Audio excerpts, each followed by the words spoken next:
Relationship not relationship, ज़बरदस्ती not ज़बरदस्ती, ये जो वीडियोस हैं ना, प्राइवेट वीडियोस, एट टाइम्स पता होता है दो लोग जो इन्वॉल्व होते हैं कि वीडियो बन रही है, और मोस्ट ऑफ द टाइम्स ख़वातीन को स्पेशली मालूम भी नहीं होता कि they are being recorded, and then these videos are used to blackmail them, to get money from them, to harass them.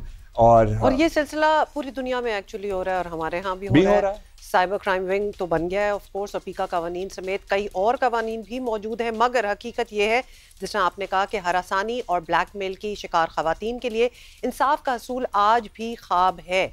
एक तो खवातीन शिकायत ही कम करती हैं बेसिकली, और दूसरा केस दर्ज हो जाए तो प्राइवेसी का ख्याल नहीं रखा जाता। उनको ये खौफ होता है कि ऑलरेडी एक चीज़ वायरल हो रही है, उसको रुकवाने जहां जाएंगे वहां एक लैक ऑफ फेथ है, वहां से ज्यादा वायरल होगी। तो केस दर्ज करवाते हुए खवातीन मजीद खौफजदा हो जाती हैं, क्योंकि उनके लिए प्राइवेट कोर्ट्स भी नहीं हैं। मुकदमा जब ओपन कोर्ट में सुना जाता है तो माशरा मुतासरा खातून के लिए ज़मीन मजीद तंग कर देता है, और विक्टिम ब्लेमिंग ऑफ कोर्स शुरू हो जाती है कि इसको तो पता था कि इसकी वीडियो बन रही है, या हज़ार और चीज़ें जो आपने सुनी होंगी। एक खातून ने पीका सेक्शन 20 के तहत FIA इस्लामाबाद में अपना केस दर्ज कराया, और उसकी प्राइवेट वीडियोस उसके दोस्त ने मुख्तलिफ वेबसाइट्स को बेचती थी। जब ये केस FIA पहुंचा तो ऑफिस का गेट कीपर तक उसके केस के मुतालिक जानता था। मतलब क्या प्राइवेसी आप एक्सपेक्ट कर सकते हैं, जबकि चौकीदार जो है उसने भी वो वीडियोस देखी हैं और उसको डिस्कस कर रहा है। मुजफ्फराबाद आज़ाद कश्मीर में एक निजी बैंक के रीजनल हेड की कुछ खवातीन मुलाजमीन के साथ वीडियोस वायरल हुई थी, और सैकड़ों वीडियोस निकली थी। इनमें से एक लड़की ने खुदकुशी कर ली थी, अपनी जान ले ली थी, लेकिन 2023 में मुलजिम ढेरों वीडियोस और सबूतों के बावजूद अदालत से बाइज्जत बरी हो गया।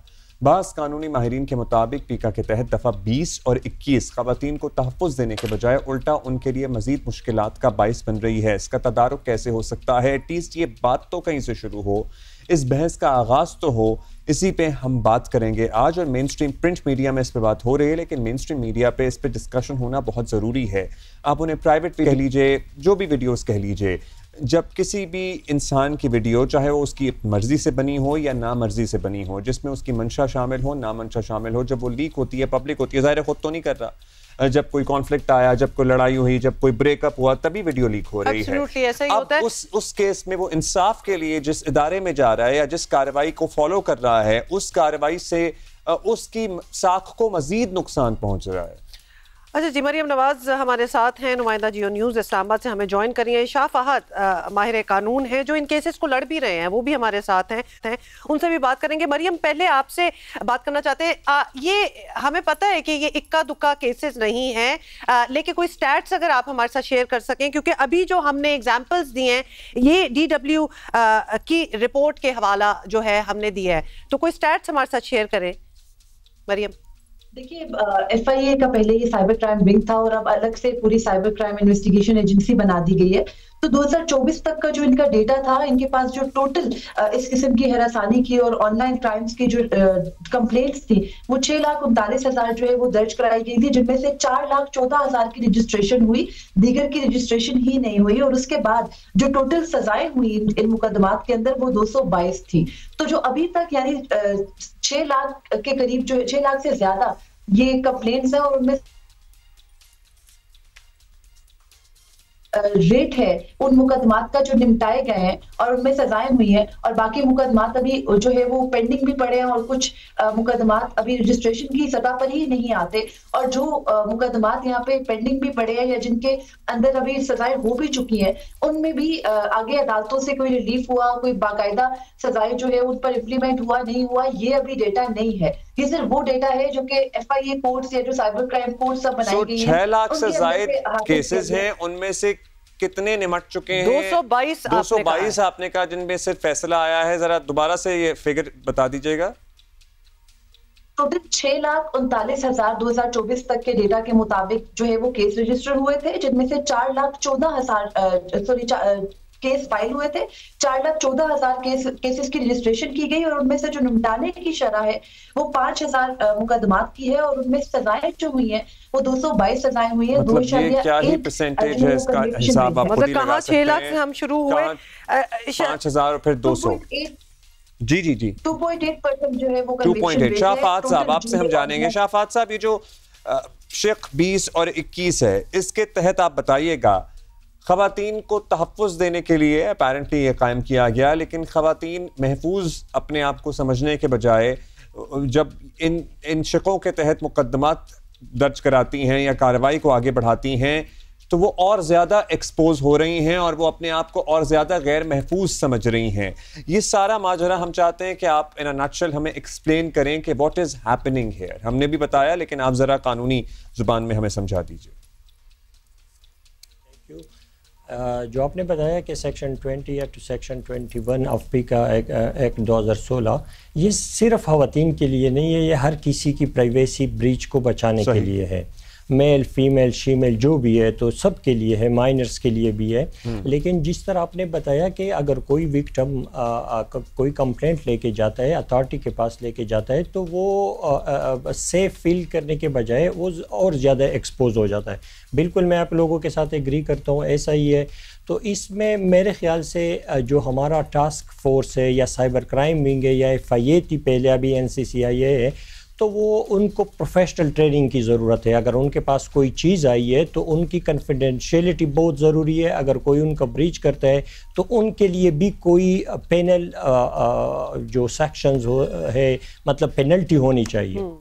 हाँ, अदरवाइज तो ये ह्यूमनली पॉसिबल नहीं है कि आप इसी पे इक्तफा कर लें कि अखलाकी तौर पर ये वीडियोस जो हैं ये बाहर नहीं जाएंगी और मजीद नहीं फैलेंगी। लेकिन ये जो फिगर हम ये डिस्कस कर रहे हैं शाफाहत, जो कि 2024 तक का ये 6 लाख, तो लोगों का कुछ फेथ तो होगा, या तो कुछ फेथ होगा कि कोई हमारी सुनेगा, कोई मसला जो है ये हल होगा, हमारी वीडियोस जो है उनको रोका जाएगा, या फिर उनके पास कोई और जगह भी नहीं है जाने को, यही एक फोरम है और इधर ही उन्होंने आना है। एंड येट अगर हम 2.8 कन्विक्शन रेट देख रहे हैं, ये दैट इज वेरी लो। ये तो डिस्करेज करने वाली बात होगी कि आपकी भी, अगर आप अपनी कोई कंप्लेंट लेके जाएं, वो भी एक लाखों की लिस्ट है, उसमें चली जाएगी। अगर आपकी किस्मत हुई तो हल हो जाएगा, और अगर आपकी किस्मत मजीद बुरी हुई तो मजीद वायरल भी हो सकती है चीज। तो ये खौफ तो हमेशा रहता है फिर शाफाहत। एग्जैक्टली इसी तरह ही है जिस तरह मरीम नवाज खान ने आपको बताया, फैक्ट एंड फिगर बताई है, तो बिल्कुल जो कन्विक्शन रेट है वो बहुत ज़्यादा कम है। इवन तो जब कंप्लेनेंट या विक्टिम अथॉरिटी के पास जाती है तो वो उनको बताया जाता है कि आपके केस में कुछ भी नहीं है, आप केस वापस ले या कंप्रोमाइज़ कर ले। और उनकी बात भी कुछ हद तक इसलिए ठीक होती है कि जो हमारा क्रिमिनल प्रोसीजर लॉ है उसमें इतने लेकुनज़ है कि वो साइबर क्राइम्स पे अप्लाई पॉसिबल ही नहीं है। फॉर एग्जांपल हमारा जो क्रिमिनल प्रोसीजर कोड है वो तो इसलिए डिज़ाइन किया गया, अगर आपने कोई क्राइम किया तो आपसे जो क्राइम वेपन है वो डिस्कवर होगा, आपका मेडिकल रिपोर्ट होगा। लेकिन इस जो ऑफेंसेस है, साइबर ऑफेंसेस है, उनमें तो इस तरह कोई चीज़ पॉसिबल नहीं होती। इसमें तो URLs होते हैं, उनमें तो आपके पास डिजिटल एविडेंस होती है, तो उनको उस तरीके से तो हम जिस तरह नॉर्मल क्राइम्स है या बाकी जो क्राइम्स है सेम उसमें तो हम नहीं उसको तोल सकते। तो इनके लिए तो मेरे ख्याल से, जितना मैंने प्रैक्टिस किया है, मेरे ख्याल से इनके लिए तो एक जो क्रिमिनल जो प्रोसीजर है वो अलग होना चाहिए। जिस तरह वाइट कलर क्राइम्स होते हैं उनके लिए एक अलग प्रोसीजर होता है, तो इनके लिए भी अलग प्रोसीजर होता है। कि ये अब तक हो गया होगा। एक बात जरूर मैंने पूछनी है, एक सवाल और आता है, अब बताइएगा क्या अदालतों में भी ये सवाल आता है कि जो वीडियोस हैं, ये खातून है या मर्द है, कोई ट्रांसजेंडर है, जो वीडियो जिसके बारे में आप शिकायत लेके आए हैं, इसमें तो आपकी अपनी कंसेंट शामिल है या आप तो खुद गए थे, ये तो आपकी मर्जी से हो रहा है, जो भी एक्ट हो रहा है जिसकी वीडियो बाद में वायरल हो रही है, या क्या ये सवाल भी उठता है अदालत में? क्योंकि हमें पता है हमारे माशरे में ये सवाल बहुत एक पब्लिकली उठता है कि जी जबरदस्ती थोड़ी हुई है कोई आपके साथ। पहला सवाल ये उठता है। सो शाफात, हम आपसे ये जानना चाहते हैं। अच्छा जी, ये सवाल ज़रूर होता है, लेकिन जो ऑफेंस है सेक्शन 21 उसमें ये नहीं है कि मर्जी से हुआ या आप, उसमें तो प्राइवेसी ब्रीच की बात हो रही है और आपकी पर्सनल एग्जैक्टली उसमें सिर्फ ये है कि अगर आपने ट्रांसमिट किया किसी थर्ड पर्सन को, तो उसमें अदालत इस चीज़ को नहीं देखती। हाँ, आप डिफेंस लॉयर्स जो होते हैं वो इस चीज़ को ज़रूर अपने डिफेंस में लेते हैं कि ये तो मर्जी से हुआ है, लेकिन जो प्रोसिक्यूशन साइड होती है तो उसमें हम ये उठाते कि भाई हमारा तो केस ही ये नहीं है कि ये मर्जी से हुआ है या ज़बरदस्ती हुआ है, हमारा तो केस ये है कि ट्रांसमिट क्यों हुआ है।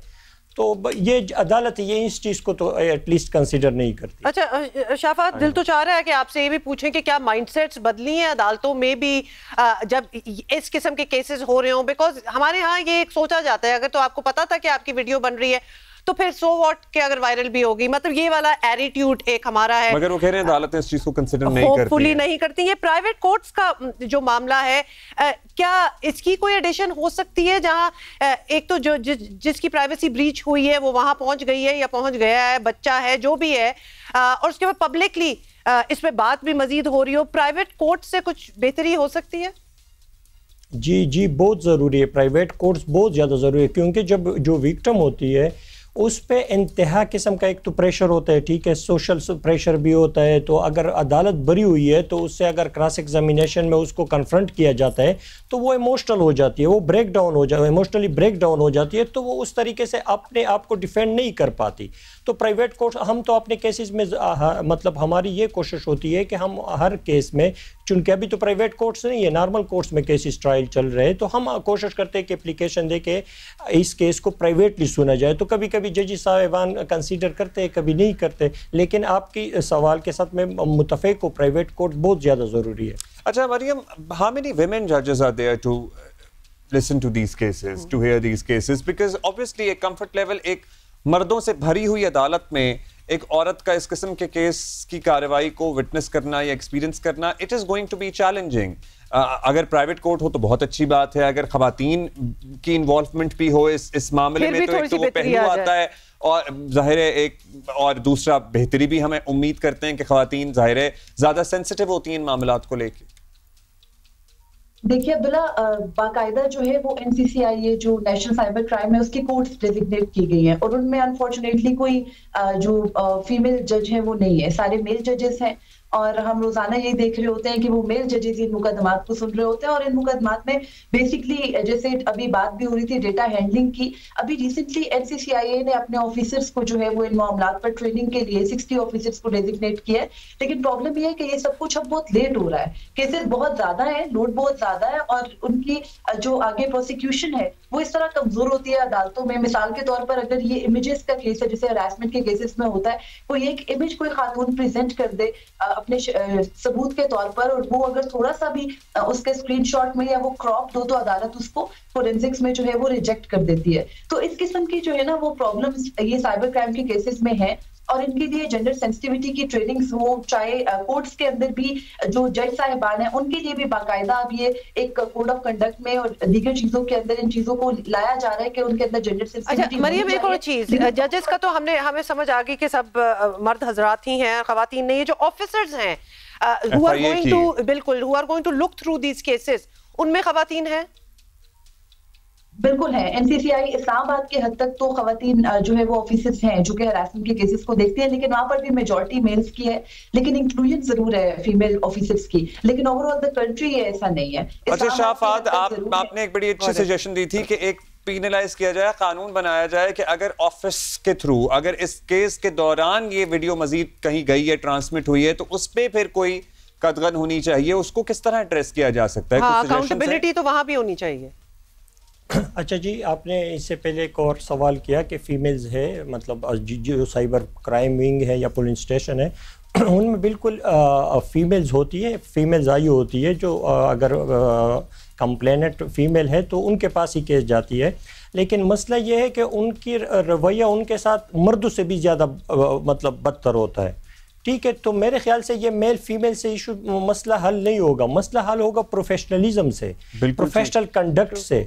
तो उनके लिए ये होना चाहिए मेरे ख्याल से कि केस एक ही बंदे के पास आना चाहिए, ठीक है, और वो कुछ डिजिटल मतलब तरीक़ाकार हो, तो अगर वो चीज़ें वहाँ से लीक हो तो पता हो कि ये चीज़ें तो सिर्फ फ्ला ऑफिसर के पास थी या फ्ला आयु के पास थी, तो ये कैसे लीक हो गए, तो he must be responsible for that. Absolutely, that makes sense. बहुत शुक्रिया आपका शाफात, बहुत शुक्रिया आपका मरियम नवाज। हमने बस इस पे बात शुरू ही की है, आप प्लीज़ अपनी राय का इजहार कीजिएगा। हमारा एक्स का हैंडल है @JioPakistan TV। लाखों विक्टिम्स हैं जिनके और साथ ये लाखों हो रही रिपोर्टेड विक्टिम्स हैं जो हमने फिगर दिया है, और लाखों अनरिपोर्टेड हैं who actually have absolutely no faith। उनको यही डर होता है कि हम जब बात करने जाएंगे हमें इंसाफ क्या मिलेगा, हम ज्यादा एक्सप्लॉइट होंगे, और उस बात में भी थोड़ा सा वैसे वजन है। लेकिन सिर्फ 5000 लगभग केसेस का फैसला हुआ है, उसमें से भी 200 समथिंग को सजाएं हो सकी हैं।